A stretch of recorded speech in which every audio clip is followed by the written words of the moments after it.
And in news from West Asia, President Donald Trump has urged everyone involved in efforts to end the Gaza war to move fast as mediators are set to meet in Egypt on Monday for indirect peace talks between Hamas and Israel representatives.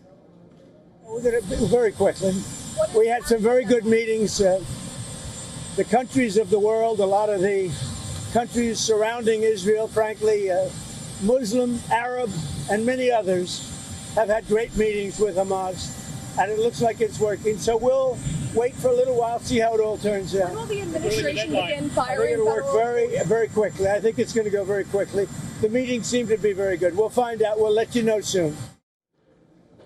The talks come after Hamas agreed to some parts of US 20-point peace plan, which included freeing hostages in exchange for Palestinians held in Israeli jails.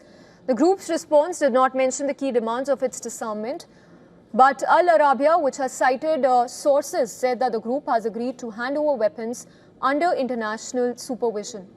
In a post on social media earlier, President Trump said that the talks had been very successful and that the first phase should be completed this week itself. Foreign ministers from several countries, including Egypt, said that the talks at the Egyptian resort town of Sharm el-Sheikh were a real opportunity to achieve a sustainable ceasefire. A senior Hamas official who told AFP on condition of anonymity that the Palestinian group is very keen to reach an agreement to end the war and immediately begin the prisoner exchange process in accordance with the field conditions. Israeli Prime Minister, meanwhile, expressed hope to announce the release of hostages in the coming days. Netanyahu also ordered the departure of Israeli delegation on Monday for the crucial talks. A Hamas delegation headed by chief negotiator Khalil al-Hayya, who was one of the targets of an Israeli assassination attempt in Doha last month, arrived in Cairo on Sunday night. U.S. Special Envoy Steve Witkoff, Trump's son-in-law Jared Kushner, and Qatari Foreign Minister will also be a part of the meeting that is to take place in some time. Seal the deal chants, meanwhile, reverberated in Jerusalem as hundreds continued their protest outside the private residence of Israeli Prime Minister. They also sent out a strong message to Ron Dermer, Israel's chief negotiator.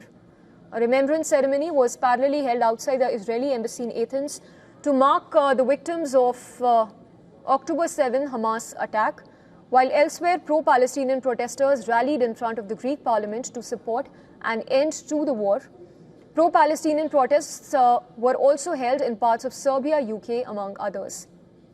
And all of this happening while Israeli strikes continue in Gaza, despite Trump as well as US Secretary of State Marco Rubio telling the country to immediately stop bombing the Strip. Marco Rubio said, and I quote, "You cannot release hostages in the middle of strikes, so the strikes will have to stop," unquote. Israeli government spokesperson even told reporters on Sunday that while certain bombings have actually stopped inside of the Gaza Strip, there is still no ceasefire in place at this point in time. Gaza's Civil Defense Agency also said that Israeli strikes killed at least 20 people across the territory.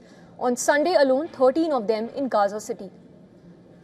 In another related development, the first 21 of the 49 Spanish activists who were part of the Gaza aid flotilla intercepted earlier this week landed at Madrid airport, where they reported having been mistreated and even subjected to humiliation during their detention.